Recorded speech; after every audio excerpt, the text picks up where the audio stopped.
Bismillah walhamdulillah wa sallallahu ala rasulillah. This is Brother Ali, and this is Face to Floor.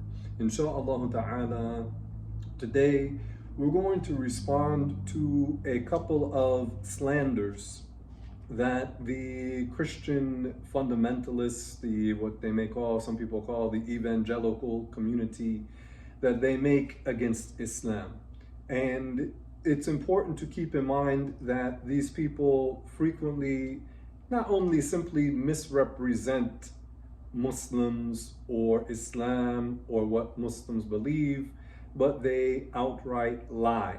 They often lie about Muslims, and they often lie about Islam. And some of them, they do it maliciously and intentionally, and a lot of them are just severely ignorant people. But in either case, both of them, whether they are doing it on purpose or not, that they are spreading misinformation and misrepresenting Islam. And one can ask, what's the reason for this? Why do they do this? The real reason is that they know if their followers were to hear the genuine message of Islam, what the Muslims actually believe about the Creator, it would cause many of the Christians to call into doubt, call into question the beliefs of Christianity. And for us as Muslims, when we engage with the people who are non-Muslim and you're debating with them, for instance, we are not allowed to lie about their beliefs. Rather, you present them as they are. You can even, as what one may call, steel man their positions, meaning that you present their positions even stronger than how they could present them, but then you show that they are inconsistent, they are ludicrous and absurd. And with Christianity, although they may not say it in this statement, that the Christian doctrine is based on the notion that an infant, a baby, became the beginningless creator of the universe and then was later a homicide victim. Now, somebody might say, well, that's not quite exactly. No, this is exactly. They believe that Jesus, alayhi salam, is God. And there's no doubt that they believe that Jesus was an infant. So then the implication of that, and again, this is not lying, this is not distorting, this is not exaggerating their position. The implication is that according to them, that Jesus is God, and that also Jesus was an infant. So then they are claiming that an infant became the eternal, the beginningless creator of the universe. And also in their doctrine is the belief that indeed, according to Christianity, that Jesus was allegedly killed for the sins of humanity. So in both cases, we find something that is clearly unbefitting of God. Allah Tabaraka wa Ta'ala, the Creator, is beginningless. So the Creator does not become something. Allah Tabaraka wa Ta'ala, the Creator, does not change, does not undergo development or alteration. The Creator does not undergo development or alteration. And clearly an infant has a beginning, an infant goes through different stages. In the case of Prophet Jesus, alayhi salam, he went through the different stages of development and became an adult. And it's very clear that being an infant or an adult is not befitting of Allah. And as far as his alleged being killed, we as Muslims, we know that Allah made Jesus alayhi salam ascend to the heavens safely, to the second heaven in particular, safely, and he was not a homicide victim. So with that said, when we compare the proper belief, which is the belief of the Muslims that there's one perfect creator who exists without a beginning, without an end, that the Creator absolutely is not in need of any of the creations, as opposed to an infant or an adult who would be in need of a multitude of different creations. Allah, the Creator, is absolutely free of need. The Creator is free of needing to be fed. The Creator is free of needing shelter. The Creator is free of occupying space or the passage of time. The Creator is absolutely transcendent, absolutely free of need, and the Creator, Allah Ta'ala, is absolutely incomparable. There is not anything at all that can be compared to Allah. Allah revealed in the Quran, وَلَمْ يَكُنْ لَهُ كُفُوًا أَحَدٍ, which means, and like unto Allah is none. That there isn't anything that one can compare the Creator to. Allah is the Creator, and everything else is a creation. So with that said, let's go and deal with a couple of slanders that come from the Christian quarters regarding Islam. One of the more notorious things that they say is that they claim that the Muslims worship the moon or the moon god. This is an absolute lie and simply a slander. Allah Ta'ala revealed in the Quran, وَمِنْ آيَاتِهِ اللَّيْلُ وَالنَّهَارُ وَالشَّمْسُ وَالْقَمَرُ لَا تَسْجُدُوا لِلشَّمْسِ وَلَا لِلْقَمَرِ وَاسْجُدُوا لِلَّهِ الَّذِي خَلَقَهُنَّ, which means that from Allah's signs, from the signs of God, is the night and the day, and the sun and the moon.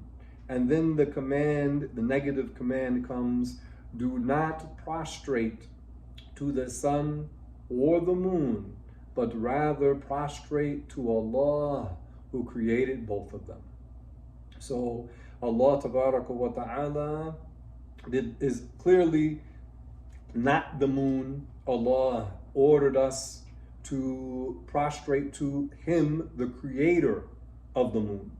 So the Christians, they have this idea, and there was a Christian missionary who came up with this theory, and they pieced together things because they want to believe something about the Muslims that we don't believe. They're just lying because they know they cannot compare the Muslim belief in Tawheed, pure monotheism. They know that their Trinitarian doctrine of confusion cannot compete with the pure belief in the oneness of God.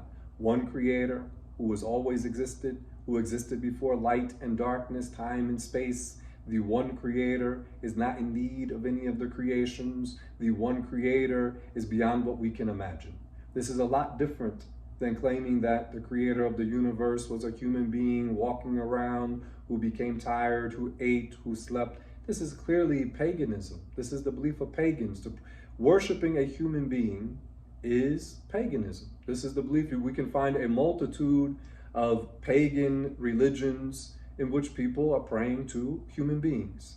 As for in Islam, praise be to Allah, we only ascribe to the Creator what is befitting of the Creator, and we do not ascribe to the Creator any of the attributes of the creations. The Creator is absolutely different from everything else. So that's part one, that the Creator, Allah Tabaraka wa Ta'ala, is not the moon, is not a so-called moon god. And then sometimes these Christian missionary types, they will think themselves clever, and then they will say, well, look, you Muslims, you have a crescent on your flags. In some of the Muslim countries, indeed, a crescent is used. But this symbol of the crescent was not adopted until long after the time of Prophet Muhammad sallallahu alaihi wasallam, and the Muslims, clearly we do not worship the crescent. Rather, we have a lunar calendar based on the lunar cycle, as opposed to the calendar, the Western calendar, which is a solar calendar based on the solar cycle. So the lunar calendar, the lunar year, is about 11 days shorter than the solar year. So that's what we use. We use the lunar calendar. So if you know about the months of the Islamic year, so for instance, Ramadan each year will come about 11 years earlier on the solar calendar, will come about 11 days earlier than the year before. So this is what it is. It's not about because we worship the moon. And when you look at any text on the Islamic creed, There is nothing there in any of the books of the Sunni Aqidah, the Sunni doctrine, that could possibly give one the impression that we believe that the creator of the universe is the moon. So that's one. When we mention the name Allah, it means that it refers to the one who is the creator, the one who has the power to bring things into being, and that Allah, the creator, alone deserves to be worshipped.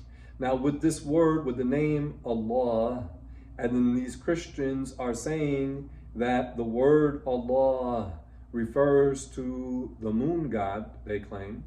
Look at how these Christians are slandering their own brothers and sisters. You can tell that Christian that in the very beginning of the Bible, the word Allah is used to refer to God. Not saying that they have the right belief in God, the proper understanding of who is God, but this is the word that is used to refer to God. Now, a lot of times those Christians, they'll jump up and say, no, you're lying, you're making something up. No, we're not lying. This is what is mentioned in the Bible. This is from the Coptic Bible. في البدء خلق الله السماوات والأرض. في in al-bad'i, in the beginning. خلق, created, was, we're going to mention the subject. Created, Allah, Allah created. In the beginning, Allah created as-samawat wal-ard. So right there, the fourth word of the Bible, meaning the Bible in Arabic, the fourth word of the Bible refers to God with the term Allah.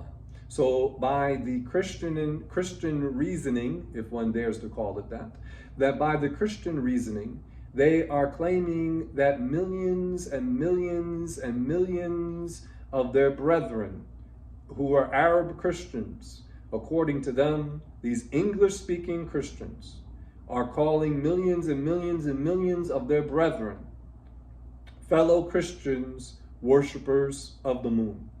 This shows you when a person is insincere and they have ulterior motives, that they end up contradicting themselves and contradicting basic common sense.